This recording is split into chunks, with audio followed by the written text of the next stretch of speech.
Hello friends, informative Odisha YouTube channel को स्वागत। आपण मानक पई आसीजी ओडिशा कृषि विभाग रे नियुक्ति गवर्नमेंट जॉब ओडिशा कृषि विभाग रे आसीजी वैकेंसी। एठारे कोनोसी परीक्षा हबो नाही, सीधा नियुक्ति पाई परिबे। बयस 18 रु 45 वर्ष हेइथिबा आवश्यक। दरमा रहिछि आपण मानकर 37,000 टंका पर मंथ। उभय महिला और पुरुष ठारे आवेदन करि परिबे। समस्त इनफॉरमेशन जानिबा पई भिडियोटी को शेष पर्यंत देखंतु। जदि चैनल नुआ आसीचंती चैनल को सब्सक्राइब करि दियंतु और पाखरे थिबा नोटिफिकेशन बेल को क्लिक करि दियंतु। आसंतु एबे जानिबा ओडिशा कृषि विभाग रे आसीथिबा नियुक्तिर संपूर्ण डिटेल्स विषय रे, किपरि आवेदन करिवे, किपरि आपणकर डॉक्यूमेंट वेरिफिकेशन हेबो, से सब विषय रे जानिबा।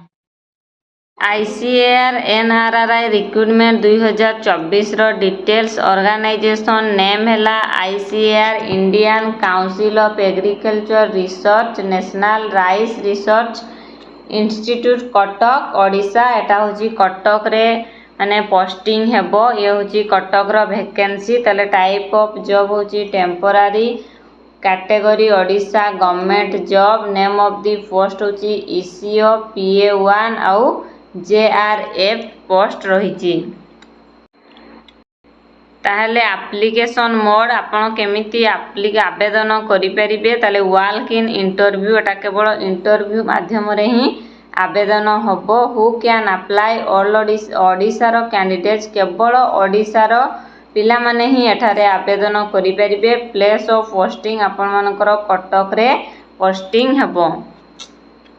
ताले इंटरव्यू डेट अच्छी आपण मानकर 24 जुलाई रे अच्छी। इंटरव्यू डेट अच्छी 24 जुलाई। तो gender both male and female उभय महिला और पुरुष एठारे आवेदन करि परिबे। ताहले ICAR NRRI रिक्रुटमेंट 2024 आवेदन करिबा पई एलिजिबिलिटी क्राइटेरिया कोन बा एजुकेशनल क्वालिफिकेशन कोन, ताहले एठेर अछि। तो कैंडिडेट हावे ग्रेजुएट डिग्री, से ग्रेजुएट डिग्री करिथिबा निहाती दरकार। आउ 2 years experience in hybrid rice seed, आउ तार 2 वर्षर एक्सपीरियंस थिबा दरकार हाइब्रिड सीड प्रोडक्शन उपरे। ताहले आपण एठारे चाकरी करि परिबे। ताहले प्रोजेक्टेड एसोसिएटेड बा PA1 अछि। तो MSc एग्रीकल्चर रे MSc करिथिबा दरकार। with specialization in plant pathology, environmental science, biochemistry, biotechnical और related subject थिबा दरकार। तापरे JRF ला जूनियर रिसर्च फेलोज अछि।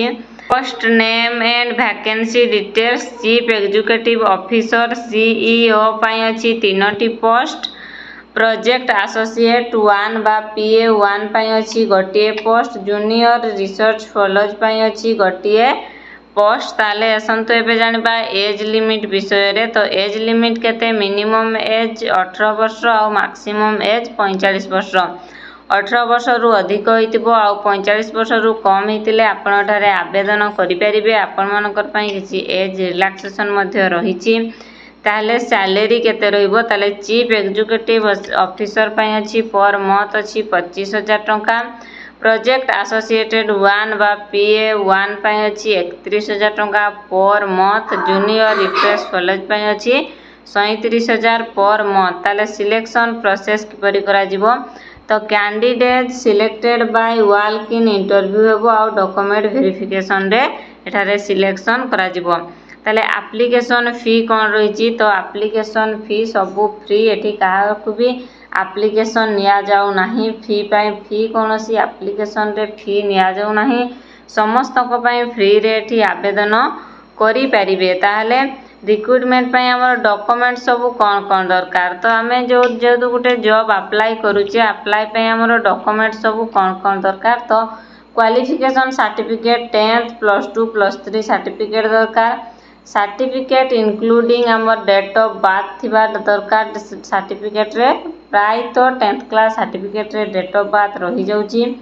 2 रिसेंट कलर साइज फोटो दरकार। कास्ट सर्टिफिकेट दरकार। एनी एक्सपीरियंस सर्टिफिकेट, आपण माने जदी कोनोसिटी जॉब करथिले ताले से एक्सपीरियंस सर्टिफिकेट दरकार। ताले इंपोर्टेंट डाटा होची चीफ एग्जीक्यूटिव ऑफिसर पई अछि हमरो जो इंटरव्यू अछि 24 जुलाई 2024 रे अछि। प्रोजेक्ट एसोसिएटेड बा PA1 पई अछि 19 जुलाई 2024 रे अछि आ जूनियर रजिस्ट्रार फेलो पई अछि 11 जुलाई 2024 रे अछि। आपण माने जदी चाकरी करिवा पई चाहुचंती ताले शीघ्र शीघ्र आवेदन करि दियंतु। ताले तार केमिति अप्लाई करिवे हाउ टू अप्लाई देछि आपण माने पूरा डिटेल्स देखंतु। अप्लाई कोन करिवे ना fastly you visit the official website आपण जो ऑफिशियल वेबसाइट रे ताले आपण मानकु किछि इंपोर्टेंट लिंक दे दोछि से लिंक रे जदी आपण माने क्लिक करिवे ताले पूरा डिटेल्स या विषय रे जानि परिबे। तो देखंतु फॉर ईसीओ नोटिफिकेशन पीडीएफ जदी आपण माने ईसीओ रो नोटिफिकेशन पीडीएफ देखिबा पई चाहुचंती ताले एठारे क्लिक कले आपण माने देखि परिबे। जदि आपण PA1 रो नोटिफिकेशन पीडीएफ देखिबा पई चाहुचंती ताले एठी क्लिक कले आपण देखि परिबे ता आ JRF रो नोटिफिकेशन पीडीएफ देखिबा पई चाहुतले एठारे क्लिक कले आपण JRF रो भी नोटिफिकेशन पीडीएफ देखि परिबे। जदि आपण माने बायोडाटा फॉर्म लिंक करिबा पई चाहुचंती बायोडाटा फॉर्म विषय रे ताले एठारे क्लिक करंतु। आपण माने निजो फोन रे बायोडाटा देखि परिबे निजो फोन रे मध्ये वेबसाइट लिंक देखि परिबे। एपरि जॉब इन्फॉर्मेशन जानिबा पई चैनल को सब्सक्राइब करंतु और पाखरे थिबा नोटिफिकेशन बेल को क्लिक करि दियंतु एवं निजरो फ्रेंड्स सांग साथी मानकु शेयर करंतु सेमाने भी जॉब विषय रे जानि परिबे।